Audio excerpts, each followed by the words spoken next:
All right, so today we're going to be looking into something a little different. Well, not really different, but a little unsettling maybe. Right. And that is norovirus. Yep. You've probably heard of it, is the winter vomiting bug. Yeah. But what's really interesting about this is how long this thing can stick around. Uh-huh.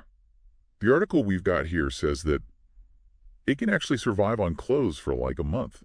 Yeah, it's true. And that really changes how we think about viruses, I think. Right. We usually think about something that's transmitted, immediately, like through the air or something. But this is different. Yeah, so it's not just like a quick in and out situation. Yeah. This thing is hanging out. It lingers. Yeah. Yeah, we're talking like a pretty serious spike in cases recently too, right? Definitely. The UK Health Security Agency says it's up like 40%. Yeah, 40% increase in cases.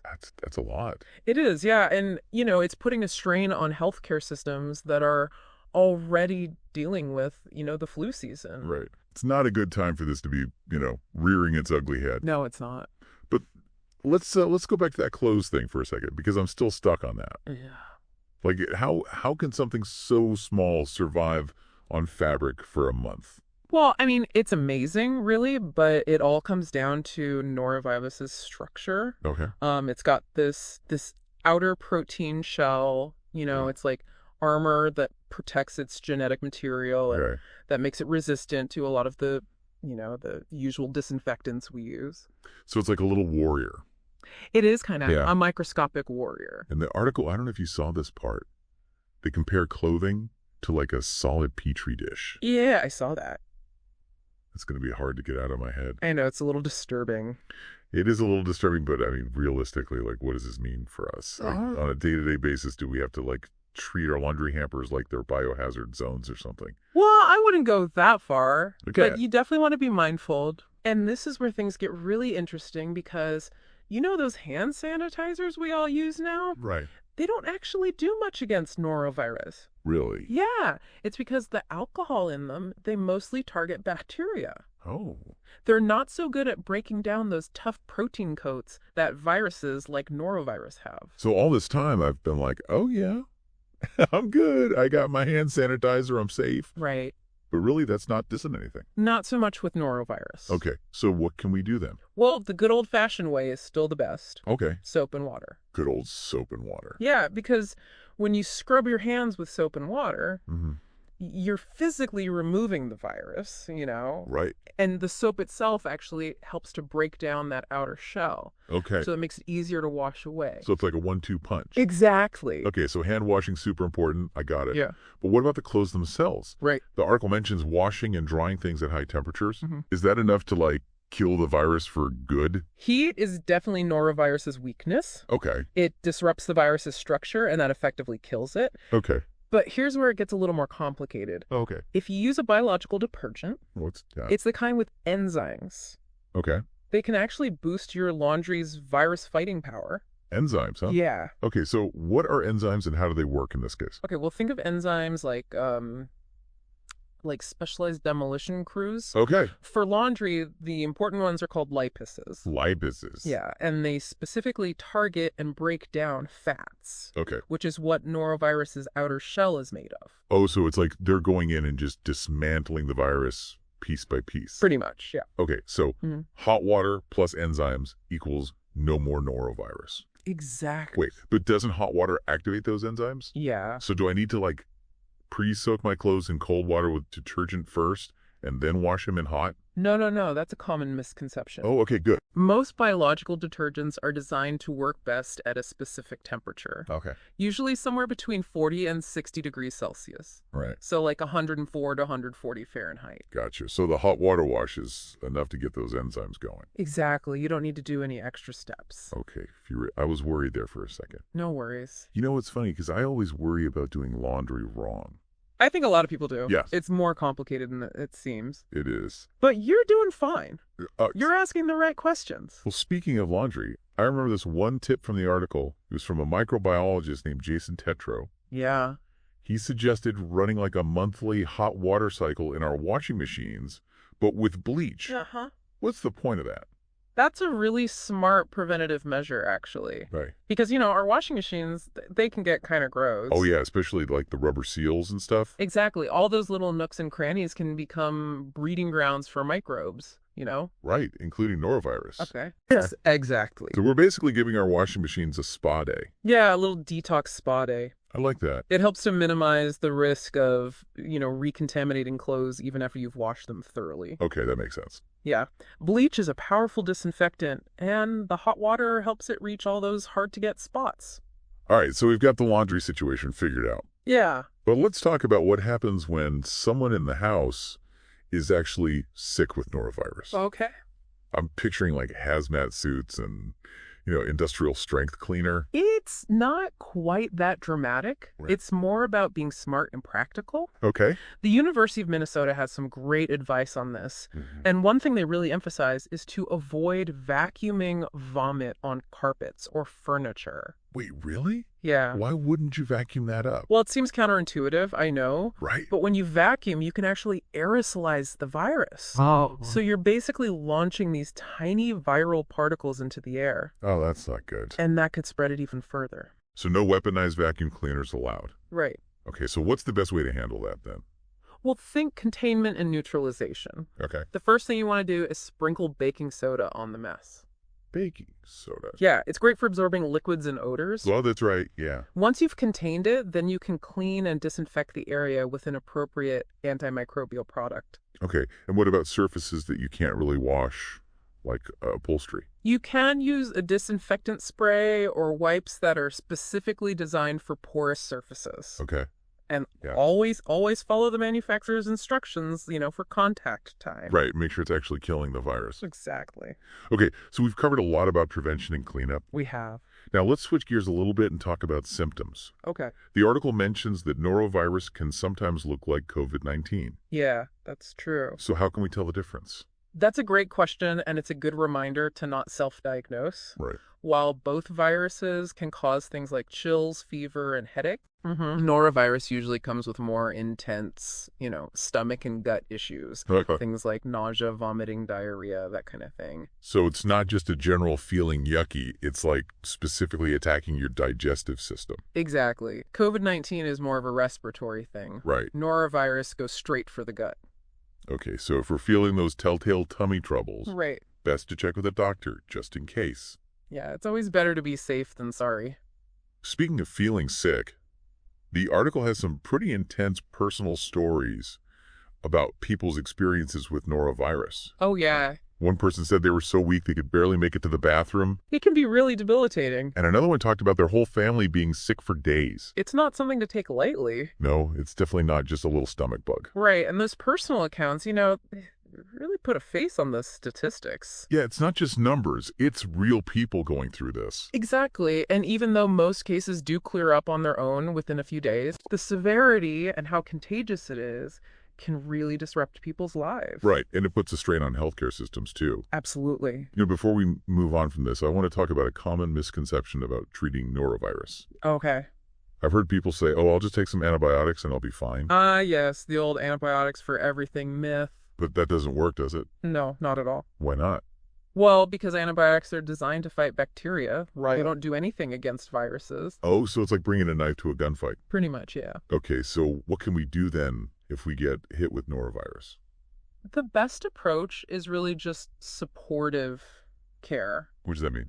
Well, rest is super important. Yeah. It allows your body to focus its energy on fighting off the virus. Makes sense. And of course, staying hydrated is crucial, especially with all the fluid loss from vomiting and diarrhea. Right. I've also heard that those rehydration solutions like Diarrhea can be really helpful. Absolutely, especially for kids. Mhm. They're more prone to dehydration. Right, because they're so little. Exactly. And those solutions have the right balance of electrolytes. Like what? Sodium, potassium, glucose, the things you lose when you're sick. Oh, okay.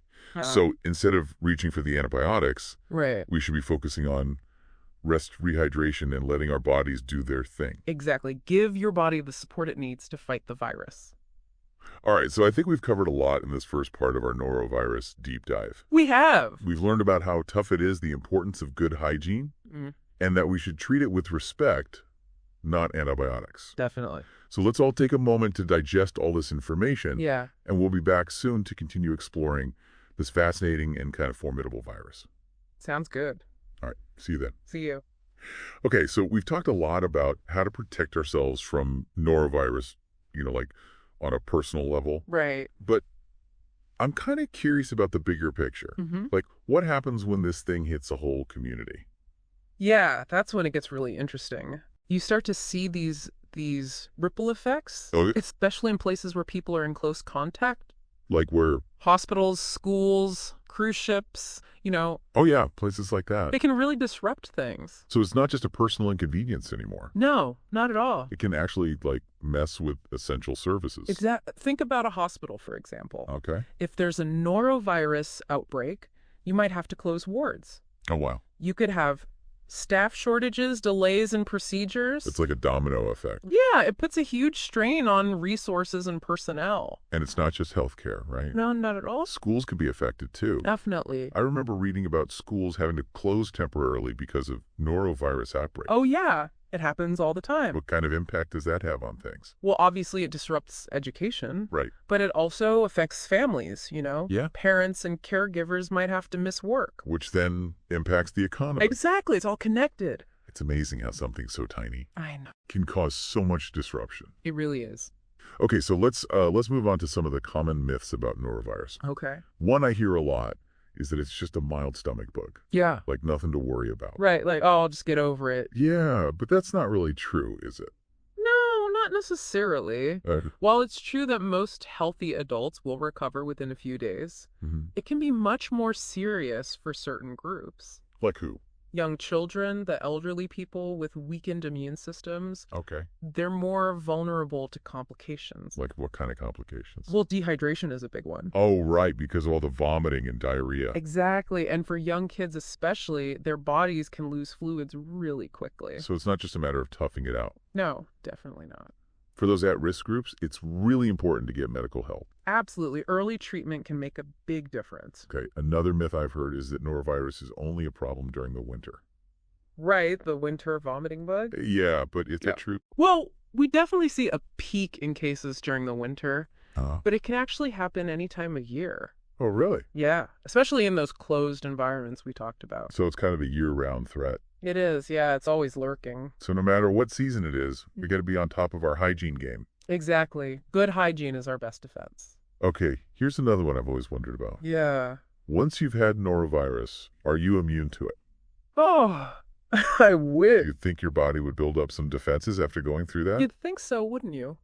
But that's not how it works. No, unfortunately not. Why? Well, there are actually many different strains of norovirus. Oh. And immunity to one strain doesn't protect you from the others. So you can get norovirus multiple times? You can? Yep. That's so unfair. I know it's frustrating. It is. But that's how the virus survives, So it's constantly changing. It's constantly mutating, yeah, making it tough for our immune systems to keep up. That's why prevention is so important. Okay, so speaking of how it spreads, let's talk about the nitty-gritty details. Okay. How does this thing actually get around? Well, norovirus is mainly spread through what we call the fecal-oral route. Okay, that sounds kind of gross.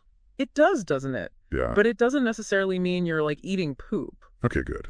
But it does highlight how easily it can spread through contaminated surfaces, food, or water. So, if you touch a doorknob that has the virus on it, right, and then you touch your mouth. Exactly. Or if you eat food that's been handled by someone who's sick. Right.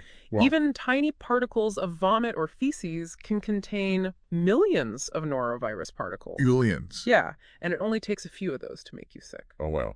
So it's not just about avoiding, visibly dirty things? No, not at all. It could be lurking anywhere. Pretty much. That's why hand washing is so important. Absolutely. We can't always see it, but we can try to minimize our risk. And again, hand sanitizers aren't going to cut it. Right. Soap and water are the way to go. Okay, so hand washing is key.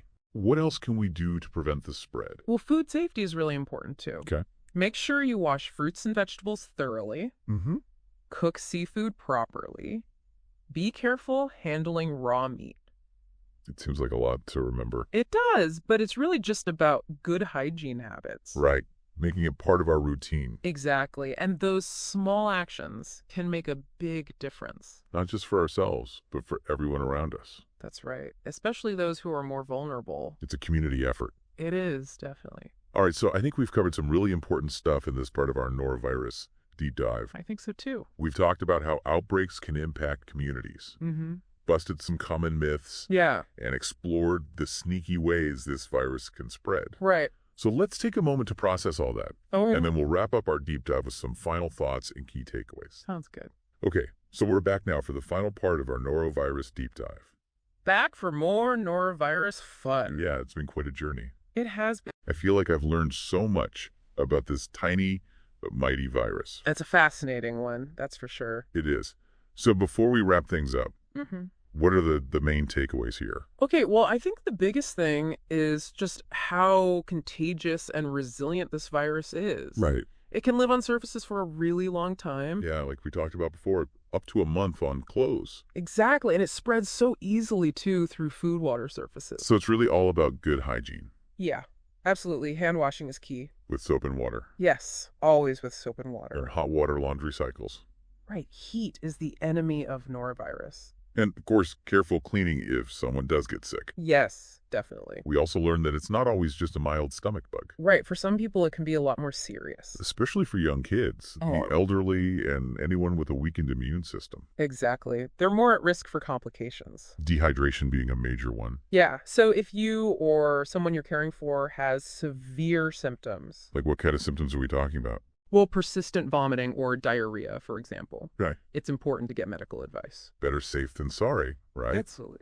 And we debunked that myth about norovirus being a winter-only thing. Yeah, it's a year-round threat, really. So we have to be vigilant no matter what the season is. Exactly. Good hygiene is a 365-day-a-year thing. And, of course, that other big myth that antibiotics can cure it. Oh, yeah, that's a big one. But antibiotics only work on bacteria. Right. They do absolutely nothing against viruses. So if you get hit with norovirus, it's all about rest, hydration, and maybe some over-the-counter meds for symptom relief. Exactly. Your body needs time to fight it off. And if you are feeling those classic norovirus symptoms... You know, the nausea, vomiting, diarrhea? Yeah, the whole 9 yards. The best thing to do is stay home and avoid contact with others. Right, so you don't spread it around. Exactly. It's about protecting yourself and your community. Okay, so we've covered a lot about norovirus. We have. But what's the big picture here? Well, I think it really highlights how interconnected we all are. In what way? Well, the choices we make, our hygiene habits, how we interact with others,